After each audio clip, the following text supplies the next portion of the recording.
everybody, we're going to go ahead and get started. I would like to take a moment to introduce our next speaker. This is Karen Valle. Karen has been with the Institute on Disability at UNH since February of 2008 and is a project coordinator with the New England Regional Genetics Network, NERGN, correct? Yes. An organization devoted to improve health equity and health outcomes in individuals with genetic conditions. She will provide an overview of the NERGN mission and activities, including their signature project, the Genetics Education Materials for School Success website. Karen, thank you so much. Thank you. I appreciate it. I'm so excited about this website. I'm really happy I get to share a little bit about it. It feels like it's been a big part of my experience for the past 10 years. If you go to the next slide. So I'll give an overview of the website and then talk a little bit about the broader national network that we're a part of. I think that's kind of important. When I came to New England 10 years ago myself, I was really happy to find out that these bodies of people existed, much like we're in New England. And I think even if you're not part of the work, just knowing that it's out there makes a big difference sometimes. It sure did to me. So that's what we'll talk about. Then I'll give a bit more detail about the GEMS website. So next slide. The website itself, and I hope everybody maybe takes a little time to go through it later on. If we don't, we'll start looking at it today as well. But it's really was developed to be a free online web source developed in 2012 with the idea of responding to a lot of requests that came from schools to genetics clinics. That was kind of the main inspiration for doing it. What we're trying to do really is just make sure that all kids with genetic conditions have an active, full school life. So seems like a good aim. I'm sure we could all agree with that. We do feature information on 37 different conditions, and we've started out with 7 conditions, and we've added more and more every year while we were still developing the site. So that's been pretty exciting. The audience that we wrote it for started with the teachers as the audience, but really so much of the content is written for parents and was valuable for parents as well. For parents to share with their families about kind of the basic facts about a condition, what are some other kids who might have this condition. So it comes from both of those perspectives.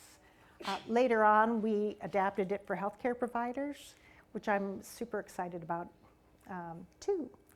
So that's an overview of it. Next slide. We wanted to look at some of the issues that seemed really more about what you might find in the classroom that would make an experience scary for a teacher.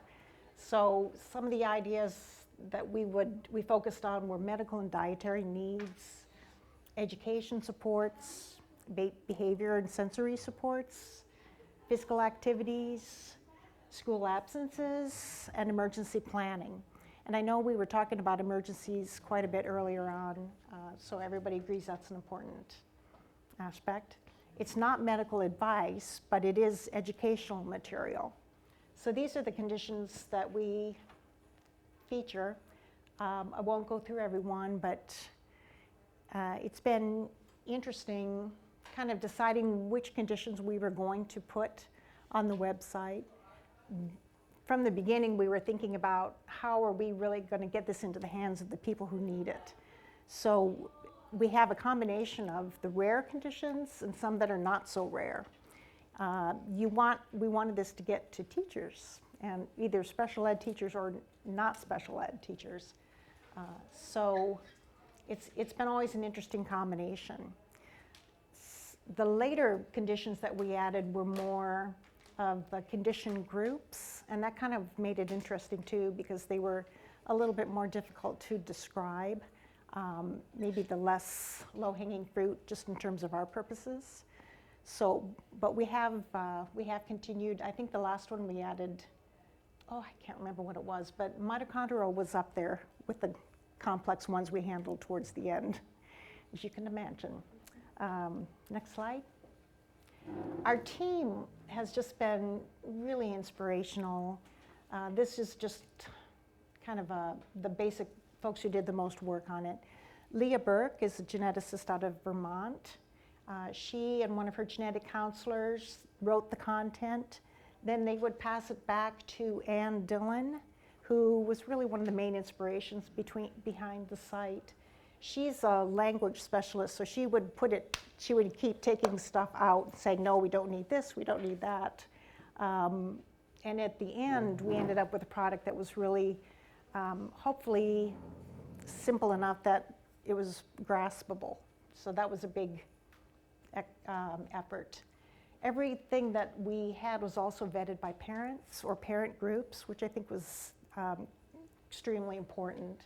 So they would give us back feedback, a lot of excellent feedback about their experience or what's the latest in the literature at that point. So it was really well vetted material, and that is just, I just think it's exciting about that. So next slide. Now, thinking less about the school room and thinking back about genetics in kind of a bit more of a broadly perspective, if you go back. The GEMS was actually developed by the New England Genetics Collaborative.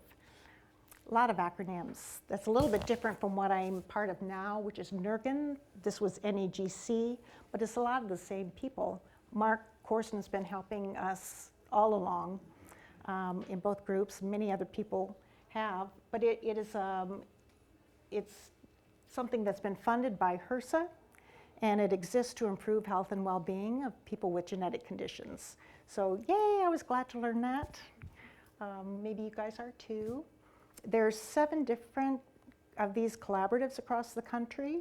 We're one of them, so everybody in the country has access to some kind of a group that's focusing on health and genetics. So we can go ahead to the next slide. This is a bit of a slide about NERGN. Sounds kind of Swedish, I know, NERGN. So just you can see kind of some of the similarities in what they're doing now. Our activities now are a little bit more focused on medically underserved populations and telegenetics. So it's a little bit of a different way of trying to get at the same thing, which is life in the genetics world, I think. Next slide. The approach we have right now is really trying to reach out to a lot more diverse communities in a more explicit way. A lot of that is happening through our Family Voices networks and their outreach programs that they have. We're also trying to reach underserved communities, Native Americans in New England, or the African American, Latino communities, anywhere we can kind of identify somebody who's willing to work with us and who maybe has a little bit of the infrastructure in place that we can build on. So it's a big job, and it won't be ending in the next 2 years. It'll continue. We work with the same kinds of partners, public health, medical providers, and families. So that's kind of the big net. Next slide. Looking at population-based genetics in a whole, I don't think any of these questions would be unfamiliar to any of us. How do we really look at making things better when conditions are so rare and financial support is just not there? These are all the things we're looking at. Technology seems to be getting ahead of itself sometimes. This is another issue that is kind of always in the background. Next slide. But in the end, even though it's a vast problem, we keep coming back to kind of the bottom line that essentially is helping us help our friends and our neighbors, and it's making us better people in the end to try to keep working on these problems. This is a picture of my mom. She had Huntington's disease, and she's been kind of my own inspiration in trying to make some kind of a contribution, not knowing really what it was going to be. But, we're all connected a little bit that way. And that's been very apparent, I think, with everybody who's been talking. So, I think of her a lot. Next slide. But getting back to GEMS, can't see these too well, but these are all pictures of our family contributors to the GEMS website. The next slide. So, how do we think about this in the beginning, and why did we do this project? About 1 in 20 kids has a genetic condition, and no, I don't have the literature for that statistic. People have asked before, but that's something our head geneticist has been said that's kind of a common accepted. So that's our starting point. That's a lot of kids. As I mentioned, there were a lot of requests to genetics clinics that came from schools, and we had a work group that was focused on education, so we said, let's try to do something for the schools. There really isn't that much that's out there. So we developed kind of a prototype, which I'll show you in a second, and then we vetted the idea. Special educators did a focus group, so they said, yes, we would like to have this tool. Then we worked with web designers to try to make it simple as possible, which is not easy to do, we figured out. We've done a lot of evaluation on it, so it's a good tool and has had all those pieces as we've been developing it. Next slide. I mentioned the chart. Nothing, of course, is legible in here at all, but the main thing is that in the center, it says this is our kid. So we really start from a kid perspective. These boxes in the next row are issues a kid might have, like this child has pain. So then these are ideas that you might do in the classroom. So, wow, I really love that idea, because we're not trying to go in and teach teachers about genetics. We're trying to think about what is scaring you in the classroom, and really looking at it from that angle. Eventually, if they want to learn more about genetics, they can. So it was quite a good framework. Let's go ahead and the next slide. So we really thought of trying to simplify it as much as possible. We thought, well, if I were in the classroom, I would just want to know, what do I need to know? And then what can I do about it? So that's our structure.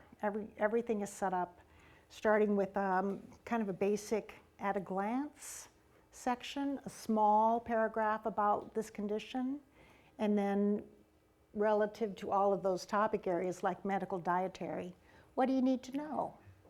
And what can you do? And it's set up with a lot of bullet points, as simple as we could do it. So that's kind of the style of it. We also had kind of an overarching goal that we wanted it to show positive experiences and tell positive stories about that, to show that there are things that you can do it's a positive outlook. Next slide. Ways that people could use it, parents can use it, or even really anybody could use it.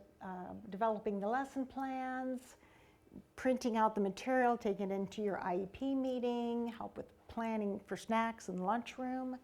So you get the idea of ways teachers could use it. I will go on to the next one.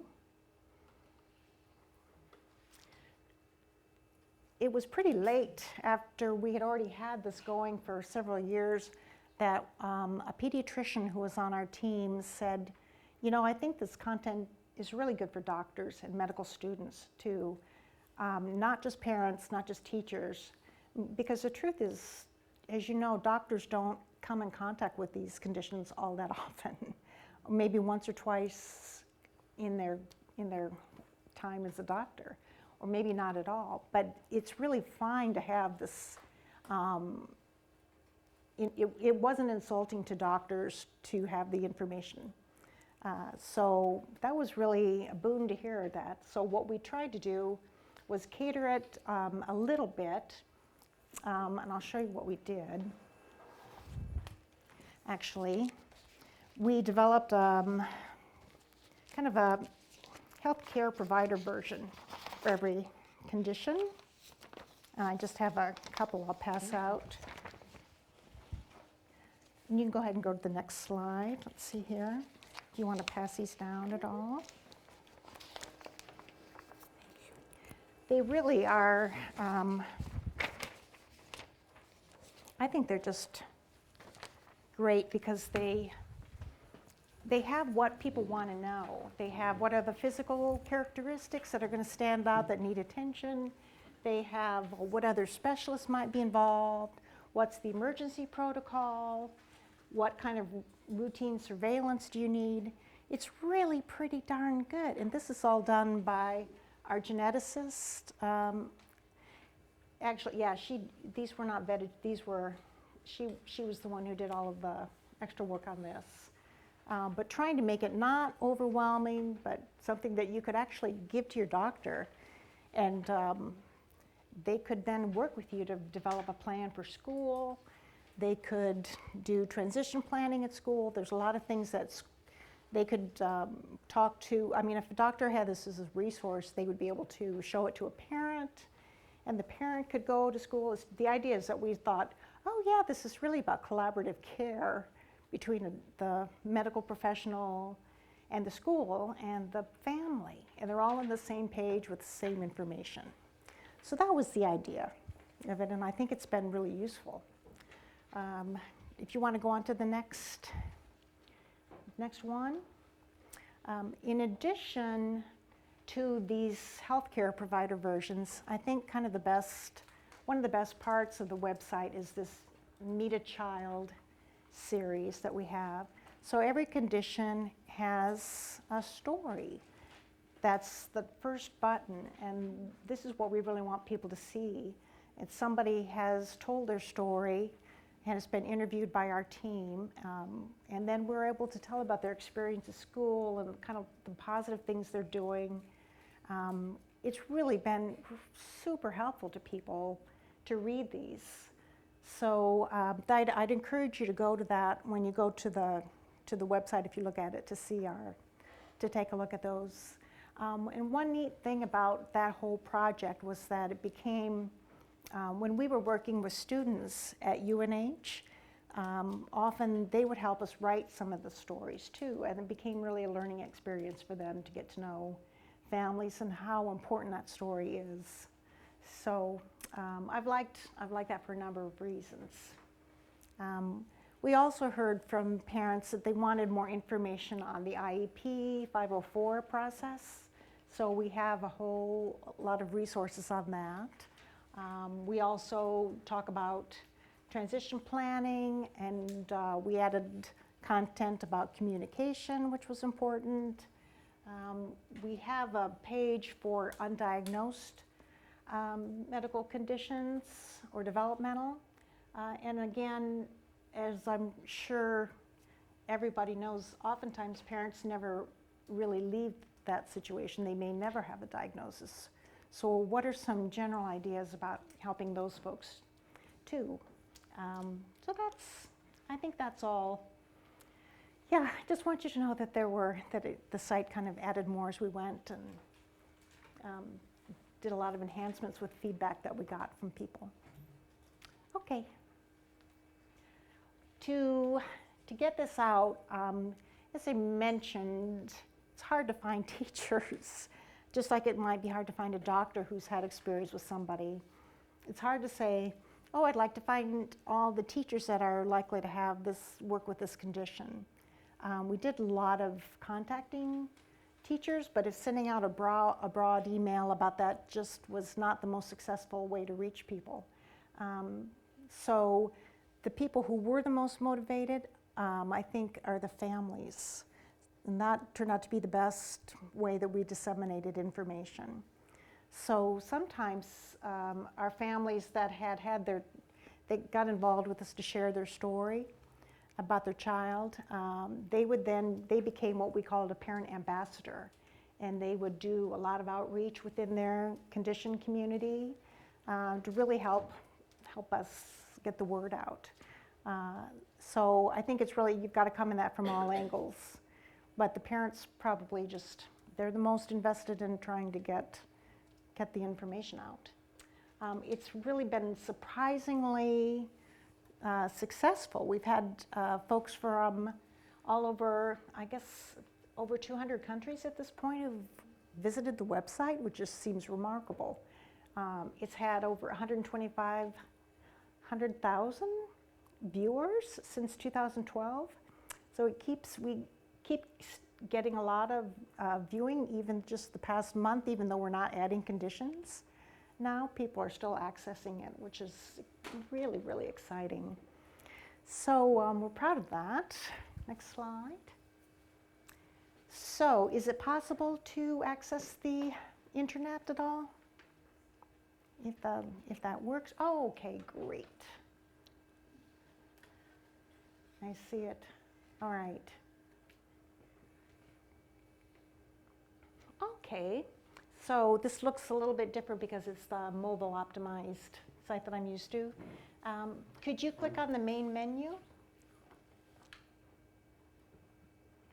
And here we have an option for going through all the different things. I think we're going to look for the conditions button.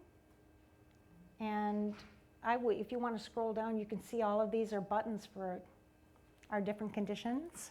I was thinking we might scroll on, we might take a look at the mitochondrial disorders. Or does anybody have a request? This is the interactive part. Autism, okay. Let's go to autism.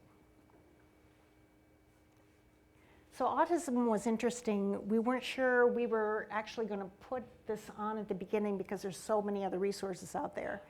But what we decided to focus on was the genetic aspects of autism. And a lot of what we try to do on this site is not just it's not only important to know when something applies, but when something doesn't apply. I guess I'm not sure that makes sense with autism, but so you can see we have kind of these different categories over here: medical needs, education supports, and starting out with a paragraph about autism. But we have a lot more information to share, but we didn't want to do it right at the beginning. So if you go down, can you scroll down a little bit? Okay, so here's a link to learn more about it. And every condition has this link. So you could just not click on that and be fine. That's a lot of information already. But if you do click on that, and if you go down, here's a lot more information. So diagnostic criteria, genetics of autism, prevalence, and if you click on one of those, any one of those, yeah, let's go to that one. So those are all drop-down boxes. We tried to set it up so the heading on the drop-down box told you a little bit of information in itself. So if you didn't want to go any farther, you're actually learning something just by reading the heading. But if you do want to go, like this one has a lot of embedded links. It's saying which conditions on the website deal with autism on the GEMS website. So it's got quite a bit of, the farther you go, the farther you go. If you don't want to, that is just fine. So if you can close out this Back to the PowerPoint? No. No, let's just go up a little bit and click on, let's see, go up a little bit. No, I meant go down a little bit. I'm sorry. I meant, okay. I'm coming in, people. You have to kind of look at them. Oh, I see, okay. I'm just trying to close this. Oh, boy, all right. I can't make that thing go up, yeah. Now, click on this. Yes, that. Now it makes it go back. Whew, all right. So any questions about that as we're seeing it? let's go down a little bit here. Because I do think this is important. These are so complex. And if you are, I like how these are situated to just teach you a bit more about. Here, we don't need to open them up unless you want to later. But you get the idea of what we're trying to do. When you look at the first page, it's not so overwhelming. When you dig deeper, you can get quite a bit of content. So now let's go back to the autism home, yeah, that one, and go down a bit. And so where are the green buttons? That was in the expanded information. When you expanded the link down the bottom, it brought it up, and that's where the buttons along the side that you're. Yeah, the green buttons. So she scrolls down to the bottom, it's that bottom link, you go to there. Oh, I think there's more. Oh, yeah.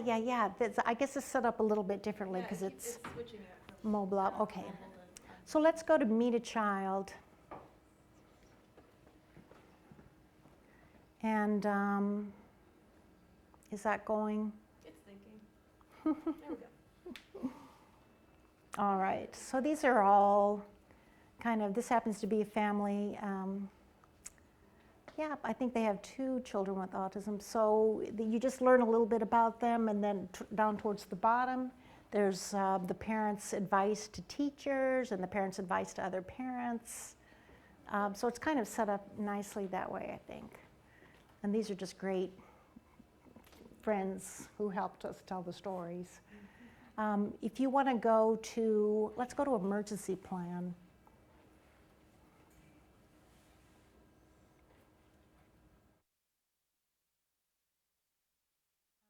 So there isn't what you need to know, what you can do. There isn't necessarily that much of an emergency plan, just in general, but that's kind of good to know too, if you're a teacher. So I just thought I would show not that much content there. Any questions at all? I know we're kind of wrapping up. I just encourage you to go and check it out, and please also consider going to the NERGAN website, if you don't mind saying that out loud. And yeah, so I'm just happy to be here again, and thanks for the attention. I appreciate it.